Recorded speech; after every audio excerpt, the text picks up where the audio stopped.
الحمد لله الذي أبدع الأخلاق والأرضين، والصلاة على من كان نبيا وآدم بين الماء والطين، وعلى آله وأصحابه أجمعين.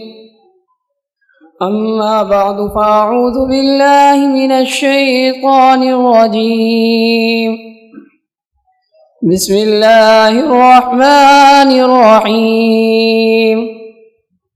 ربنا وابعث فيهم رسولا يتلو عليهم آياته ويزكيهم ويعلمهم الكتاب والحكمة. صدق اللہ العظیم۔ حضور آئے تو سر آفرینش پا گئی یہ دنیا، حضور آئے تو سر آفرینش پا گئی یہ دنیا، اندھیروں سے نکل کر روشنی میں آ گئی یہ دنیا، بجھے چہروں کا زنگ اترا، سدے چہروں پہ نور آیا، حضور آئے تو انسان کو جینے کا شعور آیا۔ محترم اساتذہ اکرام اور میرے ہم مکتب ساتھیوں، السلام علیکم ورحمۃ اللہ وبرکاتہ۔ آج جس موضوع کو میں طفل مکتب اپنے ناتواں کندھوں پر لے کر حاضر ہوا ہوں وہ ہے آمد مصطفیٰ صلی اللہ علیہ وسلم۔ بنا بر کم عمر و کم علمی کے اس بحر عمیق موضوع میں غوطہ زن ہو کر چند موتی آپ کے دامن میں ڈالنے کی کوشش کروں گا۔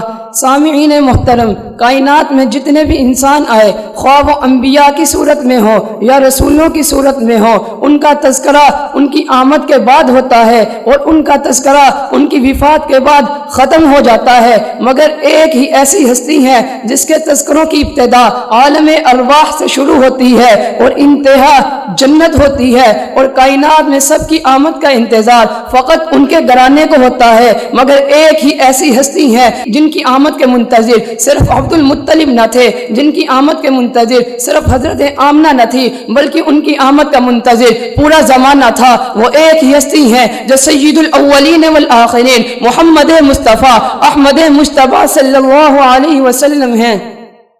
سامعین ذی وقار، جب میں تاریخ کے دریچوں میں جاگتا ہوں تو مجھے 6 صدی عیسوی جاہلیت کے عروج اور غلبہ کی صدی نظر آتی ہے، کفر و شرک اور جور و جفا کے عالمگیر تسلط کی صدی معلوم ہوتی ہے، جس میں دنیا کے تمام مذاہب کفرانہ عقائد اور باطلانہ نظریات میں مبتلا ہو چکے تھے۔ ہندو 33 کروڑ بتوں کی عبادت کرتے تھے۔ عربوں کی حالت یہ تھی کہ کعبہ میں 365 بت رکھے ہوئے تھے، وہ بیٹیوں کو زندہ دفن کر دیتے تھے، عورت کی کوئی عزت نہ تھی، وہ شراب اور جوئے کے رسیا تھے۔ غرض یہ کہ پورا عالم انسانی نزاع کے عالم میں تھا۔ اللہ تعالیٰ کو سسکتی ہوئی انسانیت پر ترس آ گیا، اس نے ایک عظیم نجات دہندے کی آمد کا فیصلہ فرما لیا۔ اسی زمانے میں ابرہہ کا واقعہ پیش آیا۔ جب اس واقعے کی 4 دانگے عالم میں شہرت ہوئی تو ہر مہجبی پر یہ تذکرہ ہونے لگا کہ کعبہ کا پاسماں آنے والا ہے۔ جی ہاں جناب، میں اس کی آمد کو زبان حال سے یوں کہوں گا جیسے بہار سے پہلے خزاں رسیدہ درختوں کی سبز کمپلیں بہار کی آمد کی خبر دیتی ہیں، جیسے رات کے بعد صبح طلوع ہونے لگتی ہے تو افق پر شفق کی سرخی پھیل جاتی ہے، یا جیسے بارش سے پہلے ٹھنڈی ہوائیں چلنے لگتی ہیں، تو ویسے ہی شاہ حرم و شاہ امم کی آمد سے قبل چشم فلک پر ایسے واقعے رونما ہو رہے تھے کہ عقل والے جان گئے کہ ظلم کی خزاں کا دور ختم ہونے والا ہے، جہالت کی طویل شب رخصت ہونے والی ہے، وہ بہار جاویدہ آنے والی ہے جس کا تذکرہ عالم ارواح سے ہو چکا تھا، جس کی آمد کی نوید آدم تا عیسیٰ دیتے چلے آئے۔ بانی کعبہ حضور صلی اللہ علیہ وسلم کے جد امجد حضرت ابراہیم علیہ السلام کی زبان پر جن کی آمد کا ترنم اس طرح سے تھا، ربنا وبعث فیہم رسولا یتلو علیہم آیاتہ ویزکیہم ویعلمہم الکتاب والحکمہ۔ حضرت عیسیٰ علیہ السلام ان کی آمد کی بشارت اس طرح سے دے رہے تھے، ومبشرا برسول یأتی من بعد اسمہ احمد۔ سامعین محترم، میں اس سے بھی ایک قدم آگے بڑھ کر یہ کہنا چاہتا ہوں کہ رحمت کی وہ بارش برسنے والی تھی جس کی آمد کا انتظار یہود و نصارہ کو تھا، اس باران رحمت کی آمد کا انتظار ان یتیموں کو تھا جن کی سر پر دست شفقت رکھنے والا کوئی نہ تھا، اس کی آمد کا انتظار ان بیواؤں کو تھا جنہیں بنیادی انسانی حقوق کا بھی حقدار نہ سمجھا جاتا تھا، اس کی آمد کا انتظار ان مظلوموں کو تھا جن کی دستگیری کرنے والا کوئی نہ تھا، اس بہار جامدہ کی آمد کا انتظار ان بچیوں کو تھا جنہیں زندہ دفن کر دیا جاتا تھا۔ ہاں انتظار ہی انتظار تھا، جنوں کو انتظار، فرشتوں کو انتظار، انسانوں کو انتظار، ستم رسیدہ بچیوں کو انتظار، مظلوموں اور یتیموں کو انتظار، اور یہ ایک انتظار تھا، یہ انتظار تھا ایک مسلح کا، ایک نجات دہندے کا، اور نہ جان نامعلوم کتنے ہی لوگ یہ انتظار کرتے کرتے دنیا سے رخصت ہو گئے۔ بالآخر انتظار کی گھڑیاں ختم ہوئی۔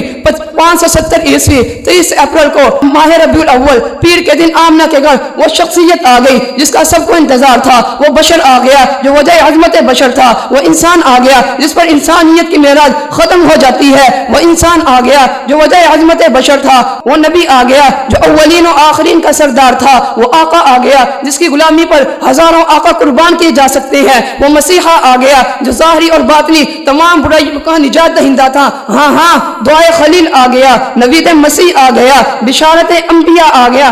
آئیں ہم بھی اس آقا کی غلامی کو قبول کر لیں تاکہ مختلف غلامیوں سے ہمیں نجات مل جائے۔ آمین۔ وآخر الدعوانا عن الحمد للہ رب العالمین۔